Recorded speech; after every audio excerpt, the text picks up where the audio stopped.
Assalamualaikum warahmatullahi wabarakatuh. Kami dari kelompok 4 ingin mempresentasikan analisis perbandingan kualitas layanan atau QoS provider telekomunikasi jaringan Telkomsel, Indosat, dan Axis di Sambas dengan menggunakan algoritma decision tree. Anggota kelompoknya ada Eka Wiratama, Nela Savitri, Neta Firdiana, dan Rifki Mahdianto. Untuk materi pertama akan dijelaskan oleh saya, Nela Savitri, tentang definisi permasalahan. Yang pertama adalah latar belakang. Ketersediaan dan kualitas layanan telekomunikasi yang andal telah menjadi kebutuhan dasar masyarakat di era digital, termasuk di Kabupaten Sambas, Kalimantan Barat. Namun, kualitas layanan antar provider seperti Telkomsel, Indosat, dan Axis masih sangat bervariasi di berbagai wilayah. Pemanfaatan teknologi data science, khususnya algoritma decision tree seperti C4.5, menawarkan solusi untuk mengolah parameter quality of service atau QoS secara komprehensif dengan data pengukuran langsung di lapangan. Selama ini, pemilihan provider hanya berdasarkan persepsi, bukan data objektif. Untuk itu, diperlukan pendekatan berbasis data menggunakan algoritma decision tree yang mampu mengolah parameter QoS seperti latensi, throughput, packet loss, dan jitter untuk menentukan provider terbaik secara sistematis. Selanjutnya, yang kedua adalah identifikasi permasalahan bisnis. Masalah utama dari identifikasi permasalahan bisnis ini adalah perbedaan kualitas layanan antara provider, minimnya data objektif untuk perbandingan, ketergantungan masyarakat pada opini pribadi, dan tidak adanya alat bantu analisis berbasis QoS. Solusi yang dilakukan adalah algoritma decision tree digunakan untuk mengklasifikasikan kualitas layanan secara objektif dan transparan, memberikan gambaran menyeluruh bagi pengguna, pemerintah, dan provider untuk meningkatkan layanan secara tepat sasaran. Selanjutnya adalah asumsi kebutuhan dan limitasi. Pada asumsi, data QoS akurat dan representatif. Kemudian pola data dapat dipelajari oleh decision tree. Selanjutnya adalah kebutuhan dengan dataset lengkap dan konsisten. Kemudian software analisisnya terdiri dari WK, RapidMiner, ataupun Python. Dan SDM yang paham QoS dan data mining. Kemudian dukungan dari pemerintah dan provider. Setelah itu ada limitasi, yaitu risiko overfitting, ketergantungan pada kualitas data, tidak optimal untuk hubungan nonlinear, dan kualitas jaringan bersifat dinamis. Yang selanjutnya adalah tujuan penelitian yang akan dijelaskan oleh Neta Firdiana. 2.1 Tujuan proyek. Proyek ini bertujuan menyediakan informasi berbasis data tentang kualitas layanan provider telekomunikasi di Sambas menggunakan algoritma decision tree.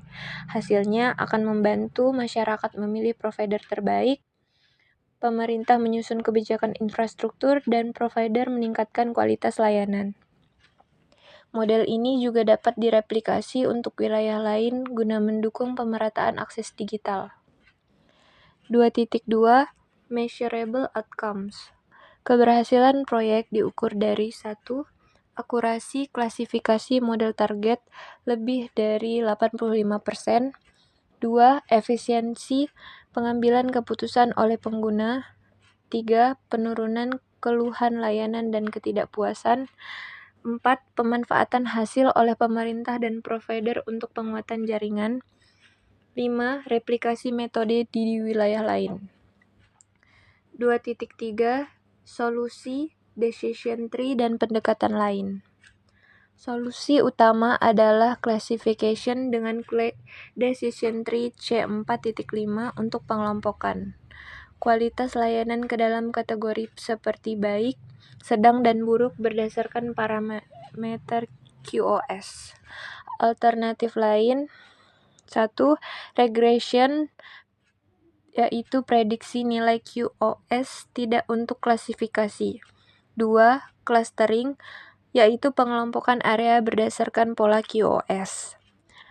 3. Recommendation, yaitu menyarankan provider cocok untuk data pengguna besar, namun decision tree tetap yang paling tepat untuk klasifikasi performa provider karena akurat, mudah dipahami, dan relevan secara praktis. Saya Eka Wiratama, saya akan bertugas untuk data cleansing. Nah, jadi pertama-tama datanya itu kami dapat dari mana? Kami mendapatnya dari mengukur datanya sendiri menggunakan 3 provider di jam-jam tertentu seperti jam rush time sama not rush time. Nah, untuk pengujiannya, kami akan menguji packet loss, delay, dan jitter.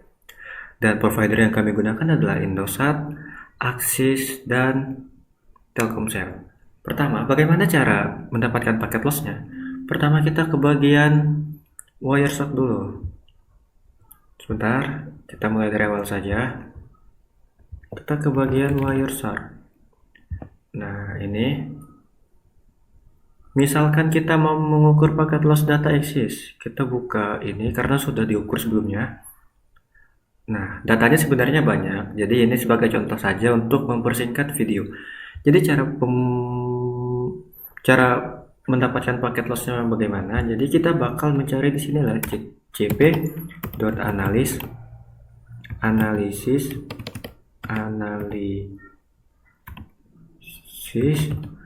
dot loss segment. Nah, ini ya. Oke. Di sini ada beberapa paket loss, ada 1 2 3 4 5 6 7 8. Ada 8 paket loss. Nah, cara menghitungnya gimana? Kita pergi ke bagian statistik ini, lalu ke capture file profile. Nah, di sini ada ini ya, ada data yang ada paket yang diterima, ada menunjukkan berapa paket loss yang ada. Nah, cara menghitungnya bagaimana?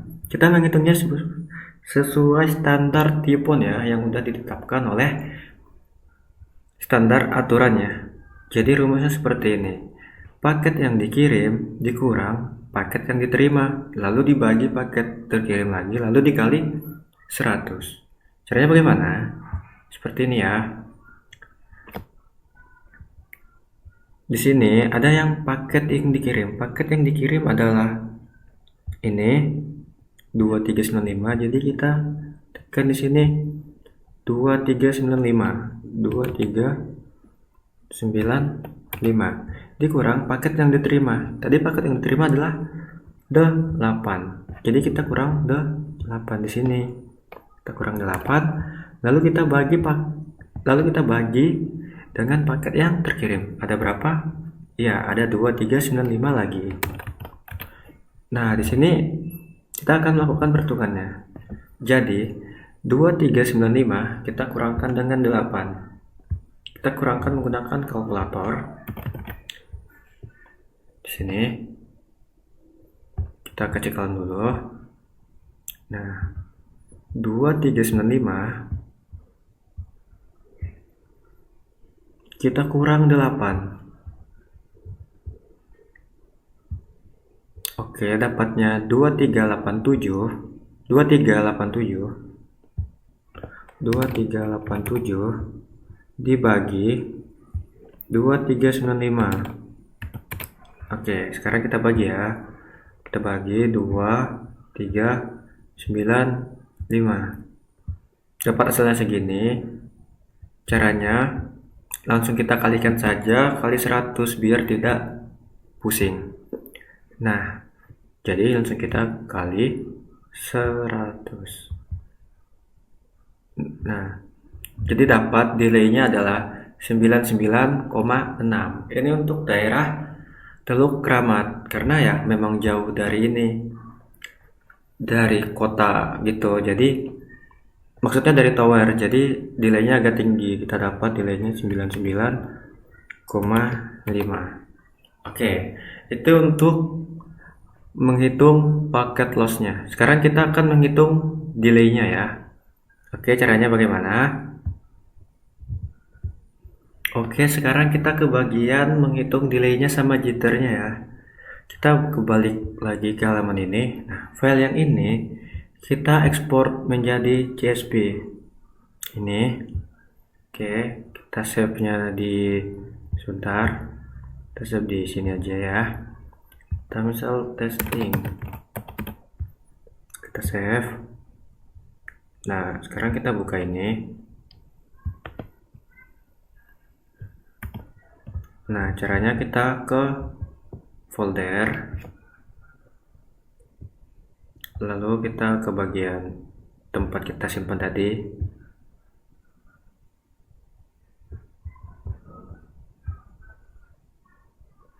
Sebentar, saya lupa saya nyimpannya di mana ya. Maaf ya adik-adik. Kita ke file, terus kita ekspor CSV-nya. Loh, di sini ada loh. Kok gak kesimpan ya? Oke, coba kita lihat ulang di data. Oh, ini ya. Sudah ada ya. Nah, kita buka.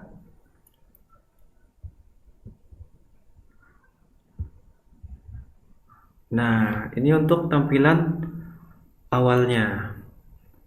Oke, ini sangat berantakan sekali. Jadi kita perlu rapihkan dulu. Pertama kita ke data, kita pilih text to column. Ini kita pilih delimited. Ini komanya kita centang, lalu kita next dan finish. Nah, jadinya akan seperti ini. Dan bagian source, destination, protokol, link, internet protokol sama info kita tidak perlukan. Jadi kita hapus saja. Nah, oke, di sini ada nih data 0 sampai 0. Nah, jadi caranya nanti data yang dua ini kita naikkan ke atas. Biar mempersingkat waktu, saya sudah buat contohnya di bagian hitung-hitung sini. Nah, ini kita akan ada time 1, ini kita salin lagi ke sini. Masih sama ya ini, tuh. Lalu di time 2 kenapa 3? Nah, jadi kita ambil dari di bawah 0 ini, lalu kita naikkan ke atas. Kita scroll ke bawah. Bentar. Nah, ini nantinya akan menjadi pendek. Oke. Lalu kita kurangkan. Ini kurang ini kurang ini time 1 kurang time 2, dan seterusnya. Sampai dapat ke delay. Nah, delaynya, cara menghitungnya adalah seperti ini. Kita blok semua. Ini lewat. Nah, jadi ini hasil dari delaynya. Lalu kita rata-ratakan delaynya. Bagaimana caranya? Caranya adalah F1 358 ini kita bagi 1355. Dari mana dapat 135? Dari baris ini 135. Jadi dapat delaynya seperti ini. Lalu dikalikan 100. Dari mana dapat 100? Dari standar type ini maksudnya dikali, ya betul, 1000 maksudnya. Ini tuh, jadi rata-rata delay dikali 1000. 1000 ini dapat dari mana? Dari rumusnya. Nanti saya tampilkan rumusnya di sini. Oke. Nah, lalu cara cari jitter. Cara cari jitter adalah data delay ini kita kurangkan. Set, lalu dapatlah delay 1 dan delay 2. Oke.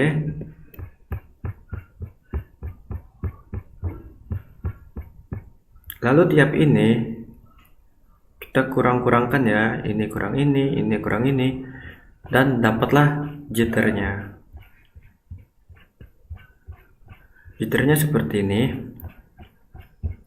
Perhitungannya total jitter ini.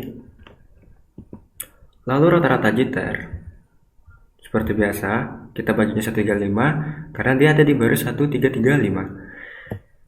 Untuk semua datanya yang diuji, sebenarnya bisa lebih sedikit datanya kalau pengujiannya lebih singkat, misal cuma beberapa detik. Karena ini pengujiannya 5 menit, jadi data yang dihasilkan adalah 1356.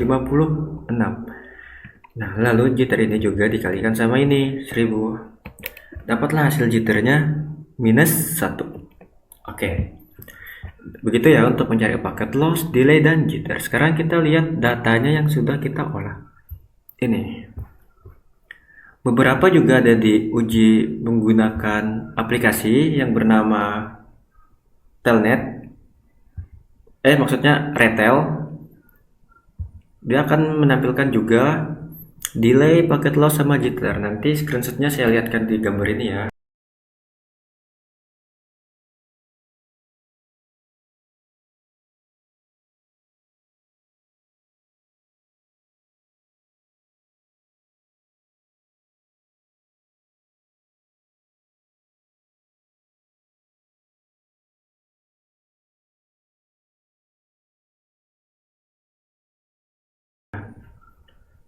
Nanti saya edit. Oke, nah ini dapat datanya. Nah ini datanya belum di cleansing karena dan belum, harusnya kita ekspor ke CSV biar bisa di cleansing. Bagaimana caranya? Kita minta cleansing ke bagian ini ya. Di sini kita cleansingnya menggunakan ini. Nah, kita cleansing kolom angkanya. Kita mengubahnya menjadi koma yang dari titik 2 itu. Oke, sekarang dapatlah datanya seperti ini. Nah, ini datanya. Sekarang ke bagian klasifikasi akan dilanjutkan sama Rifki Madianto. Bye-bye. Baiklah, sekarang adalah bagian saya, yaitu Rifki Madianto. Sekarang saya akan menjelaskan bagian tentang kegunaan entropi dan informasi gain. Nah, secara sederhana, entropi dan informasi gain adalah dua konsep utama yang digunakan oleh algoritma decision tree atau pohon keputusan untuk belajar dari data. Nah, entropi adalah alat untuk mengukur tingkat ketidakpastian atau keacakan dalam sekelompok data. Analoginya, bayangkan Anda punya dua keranjang buah. Keranjang A berisi 10 apel, semuanya sama. Keranjang ini murni, jadi nilai entropinya 0 atau tidak ada ketidakpastian. Nah, keranjang B berisi 5 apel dan 5 jeruk. Keranjang ini tidak murni dan campur aduk. Jadi, nilai entropinya tinggi, maksimal 1. Nah, tujuan dalam decision tree, tujuannya adalah untuk mengurangi entropi. Kita ingin memisahkan data yang campur aduk menjadi kelompok-kelompok yang murni. Nah, untuk informasi gain, yaitu gain informasi ya, fungsinya yaitu digunakan untuk mengukur seberapa bagus sebuah atribut, misalnya provider atau waktu, dalam memisahkan data menjadi kelompok-kelompok yang lebih murni. Nah, analoginya kembali ke keranjang buah campur aduk tadi. Sekarang kita bisa memisahkannya berdasarkan warna. Ada yang merah, ada yang oranye, atau bentuk, bisa bulat dan juga lonjong. Nah, informasi gain akan memberitahu Anda pemisahan mana dalam warna atau dalam bentuk waktu yang memberikan hasil paling rapi dan murni. Tujuan dalam decision tree-nya, algoritma akan memilih atribut dengan informasi gain tertinggi sebagai node keputusan atau akar cabang pohon. Ini memastikan pohon keputusan dibuat dengan cara yang paling efisien. Nah, sekarang kita akan masuk ke bagian cara menghitungnya.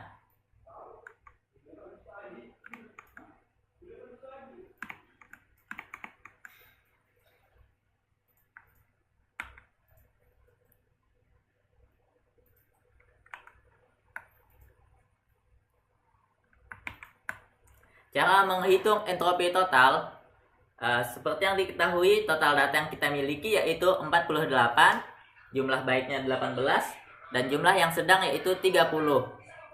Nah, rumus yang perhitungan yang bisa kita lakukan yaitu entropi dalam kurung total sama dengan minus buka kurung 18 per 48 dikali log 2 18 per 48. Tutup kurung, dikurang, dibuka kurung 30 per 48 dikali log 2 30 per 48 tutup kurung. Nah, jadi hasil dari ini yaitu entropi dalam kurung total sama dengan minus dalam kurung minus 0,521 tutup kurung minus dalam kurung minus 0,450 dan hasilnya adalah 0,971. Nah, sekarang kita akan masuk ke bagian gain untuk providernya. Nah, dari sini kita menentukan gainnya dari provider. Untuk Telkomsel ada 16 data, 10-nya baik dan 6-nya sedang. Yang didapat adalah entropinya sama dengan 0,954. Untuk Axis ada 16 data, 8 baik dan 8 sedang. Entropinya sama dengan 1,0. Nah, untuk Indosat ada 16 data, 0 baik dan 16 sedang. Entropinya menjadi 0. Nah, untuk hasil perhitungannya yaitu 0,971 dikurang kurung buka kurung 16/48 dikali 0,954 dari sini ditambah buka kurung 16/48 dikali 1,0 tutup kurung ditambah lagi 16/48 dikali 0. Nah, lalu sama dengan 0,971 dikurang buka kurung 0,318 ditambah 0,333 ditambah 0. Tutup kurung sama dengan 0,32. Lalu kita lanjut ke bagian gain untuk waktunya. Nah, gain untuk waktu itu ada dua. Ada rush time-nya dan ada not rush time-nya. Sama-sama 24 data. Untuk rush time-nya ada 2 baik dan 22 sedang. Yang didapat entropinya yaitu 0,414. Dan untuk not rush time atau NRT ada 24 data juga, 16 yang baik dan 8 sedang. Entropi yang didapat adalah 0,918. Untuk rumusnya seperti tadi, yaitu 0,971 dikurang kurung ini, lalu buka kurung 24/48 dikali 0,414 ditutup kurung, ditambah lagi dibuka kurung 24/48 dikali 0,918 ditutup kurung lalu tutup lagi sama dengan 0,971 dikurang ini adalah hasil dari sini 0,207 ditambah 0,459 ditutup kurung sama dengan 0,305.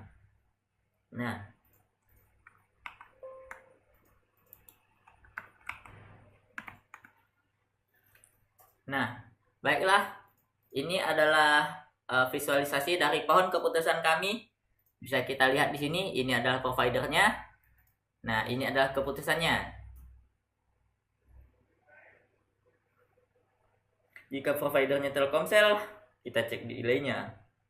Nah, jika delay-nya di atas 75, maka dilanjut lagi, dilihat jitternya. Jika jitternya di atas 6, maka hasilnya adalah sedang. Dan jika delay-nya jika jitternya sama dengan atau lebih kecil dari 75, dicek lagi apakah ini typo ini harusnya delay ini. Lalu jika jitternya sama dengan atau lebih kecil dari 6, maka hasilnya baik. Oke, terima kasih.